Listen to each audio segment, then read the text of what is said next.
የሚበቃትን ቬሎ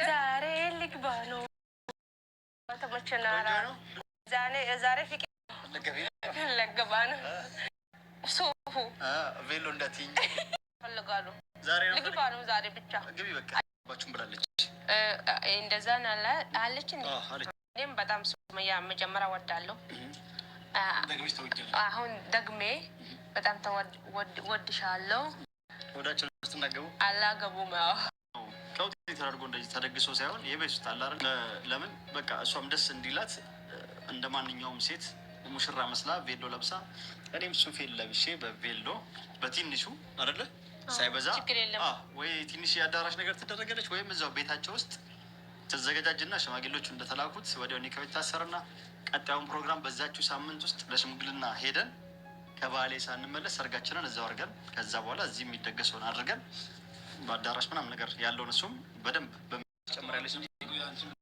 ስለሆነ ይበቃት። ሰይድ እና ሮዛ ሊጋቡ ወስነዋል። ሰው በ10 ዓመት አንድ ጊዜ ለማግባት መከራ ይሆንበታል። እሱ በአመት 2 ጊዜ ይኸው ሙሽራ ያውም በኢትዮጵያ ኑሮ። አሰላም አለይኩም ወራህመቱላሂ ወበረካቱ። እንደውም የሌላ እምነት ተከታይ ሰላም እንዴት ናችሁ? መወዳችሁ ማከብራችሁ ስለምታበረታቱኝ ጀዛከላ ከይር ጀዛ። እቺን ገንዘብ ለማምጣት ስንቱ ይሰቃያል፣ ስንት አመት ይፈጋል። አንተ በአመት 2 ጊዜ ታገባለህ። የአረብ ሀገር በየጀመሉ ከእባብ ጋር ኮኩሉ ብለው የሚጫወቱትን ወንድሞችክን የመን ላይ በየቦታው በየጎዳናው ላይ የሚቀመጡ ወንድሞችክን እህቶችክን ደሟን እያፈሰሰች ስራ አታ የተሰቃየች ያለችውን መቼም አይተሃል። ስደት ላይ ግን እንደዚህ መሆንክን ጥሩ አይደለም። ለሰው አይነ ራሱ የሰው ልጅ እንደው ቢኖረውም ራሱ ሰተር ሲል ነው የሚያምረው ማለት ነው። ብዙ ስደት ላይ ብዙ ዋጋ ከፍለህ ብዙ መከራ አይታችሁ ብዙ ተሰቃይታችሁ እዚህ ደረሳችሁ። ግን ዛሬ ላይ አብረክ የለፋሃት የደከመች ሚስትክን ለማቃጠል የማትፈነቅለው ድንጋይ የለም። ሰይድ ግን ወላሂ ነው ምልክ ዋጋ ትከፍላለህ።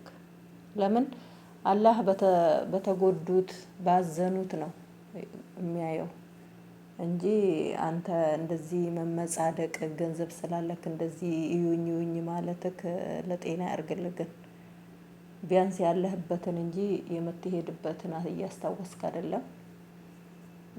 ግን ያው አሁን ላይ አናደደኝ። እኔ ሰርግም እንደዚህ ደግሶ እንደዚህ ያደርጋል ብዬ አላሰብኩም። እሷ የአሩሲ ልጅ ናት። ያ አሩሲ ነው የተወሰነው ሰርግ አሩሲ ነው። የእሷ ቤተሰብ ጋር አሩሲ ይደረጋል። ከዛ ደግሞ ከአሩሲ በኋላ ደግሞ ወደዚህ እሱ አካባቢ ላይ ይደገሳል ማለት ነው። አስባችሁታል? የአዩ ድግስ ራሱ ወደ 5 ሚሊዮን በላይ ነው ያለቀው ነው ያሉት። ያዩ ሰርግ ሲደገስ ማለት ነው። እና በግ ራሱ ከ10 በላይ ነው አሉ በግ የተገዛው። በሬ ነው 10 የተባለው እንደውም። እና እንቁላል ወደ 30 ምናምን ያው ሂሳቡን መቼም ሲያወጡ አይታቸዋል። ያኔ ውሸት አይደለምና ሂሳቡን አውጥቷል ሰይድ ማለት ነውና ቤተሰቦችሽ የዶሮ እርባታ ሊከፍቱ ነው ወይ የከፍት እርባታ ሊከፍቱ ነው ወይ ብሏታል ራሱ የዛኔ ማለት ነው። እና በጣም ባለስልጣኖች ብዙ ባልና ሚስት ራሱ እንደ ቡኒ ከለር ነው ራሱ ማች የሆነ የለበሱትና ያው ቪዲዮ ሶሻል ሚዲያ ላይ ስላልተለቀቀ ብዙ ሰው አላየውም። ልክ እንደ አረቦች ደግሞ እንደ ሂና የሚባለውን ነገር ዝግጅትም አዘጋጅቷል እሷን ሲያገባ ማለት ነው። እና ያን ሁሉ ሚሞሪ ነው እንግዲህ አላህ ይስጣትና ሰላም የወሰደችበትና እንደዛ ሰላም ጋር አይጥና ድመት የሆኑትና እስቲ እናንተ ኮሜንታችሁን በክፋት ሳይሆን በክፋት በቅናት አይደለም። በሰው ልጅ ላይ መቅናት ትርፉ ውድቀት ነውና እኔ በቅናት አይቼው አይደለም እንደ ሰው ስብዕና እንዳለው ሰው ነው ያሰብኩትና እስቲ እናንተ በኔ ቦታ ሁናችሁ ብታዩት ምን ታስባላችሁ? በሱመያ ቦታም በሰይድም ቦታ በማንኛውም ቦታ ሁናችሁ አስቡት። ከክፋት የጸዳ ማለት ነው። ከተንኮል ከቅናት የጸዳ ከምቀኝነት የጸዳ ማንም ለፍቶ ደም ተፍቶ ነው የሚያገኘውና እኔ በቀናውም የምጠቀመው ነገር የለም። ብደሰት ነው እንደው የምጠቀመው ማለት ነው። ለምን የሰው ደስታ ያስደሰተው ሰው አላህም ያስደስተዋልና። ምቀኝነት የምትመቀኙበት ምቀኝነት አለ፣ የሚያናድዳችሁ ነገር አለ። በቃ የሰው ልጅ ሰውን ለመጉዳት የሚፈነቀለው እንትን ቢያንስ እንኳን ረሱል ሰለላሁ ዐለይሂ ወሰለም ምን አሉ? ቤተሰቦቻችሁን ቀድማችሁ እንኳን ጉዞ ስትጓዙ ቀስ ብላችሁ ተጓዙ፣ አንተ ጋር ለመድረስ ቀልቧ ይሰበራል።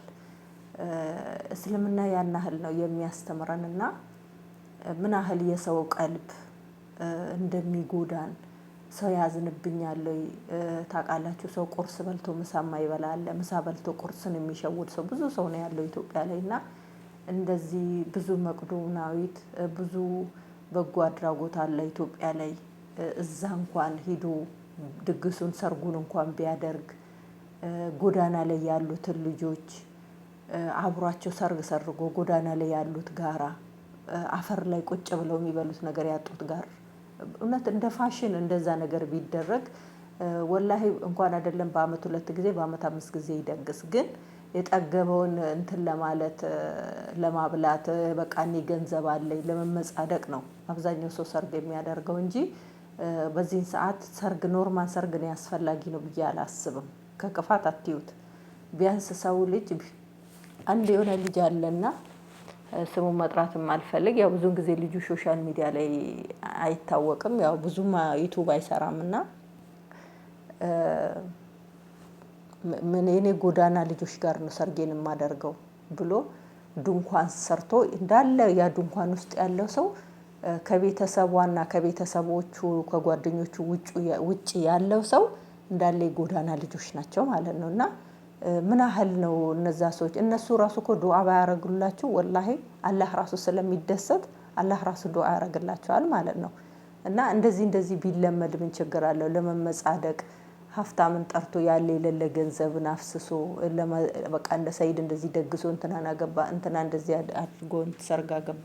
እሱ አሁን ላይ ትግሉ ያለው ምንድነው? ሱመያን ለመጣል ነው። በቃ እኔ ያቺ ከህይወታችን ውጪ የሚለው ቃላት ለሌላ ሰው ቀላል ሊሆን ይችላል። ያ እናንተ ጋር ብዙ ነገር ያሳለፈ ወንድ ልጅ የልጆቻችሁ አባት ከሌላ ትላንት ላገኛት ሴት ብሎ እናንተን እንደዚህ ሲላችሁ ቃሉ በጣም ነው የሚያመው። ያውን በስደት ላይ የተገኘ ገንዘብ ነው የሰይድ ገንዘብ ማለት ነው። ስደት ላይ ነው የተገኘ ሱመያ ናት ያን ሁሉ መከራዋን ከስንት ልጆች ጋር አውጣ ውረዱን አውርዳ ሰርታ ይሄን ዩቲዩብ ያሳደገችው ሱመያ ናት። አንዳንዶቻችሁ ደግሞ በቃ ይሄ ቂጣ በቀደደ አፋችሁ ትላንትና ላያችኋት ሮዛን እኔ ብላችሁ ታሽቃብጣላችሁ ማለት ነው። እሰይ ከምትይ ማለት ነው። ትክክለኛውን ነገር ለምን ኮሜንት ላይ አታደርጊ?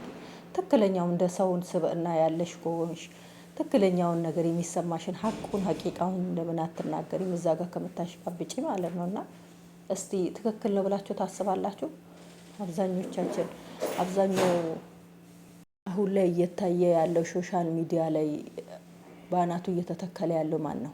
ሴቶች እኮ ናቸው። ወንዶች በሴቶች ላይ ነው እየተጫወቱ ያሉት። ይሄ ሁሉ ምንድነው? ኮሜንት ላይ ሚስቱ ያልሆነው ሌላን ሴት ዞ ሲመጣ ሚስቱን ሲያለቅስ የምናበረታታው ማለት ነው። የባሰ በቃ እኔ ሆቴል ላይ እንደዚህ ባደርግ እኮ እንደዚህ ቻና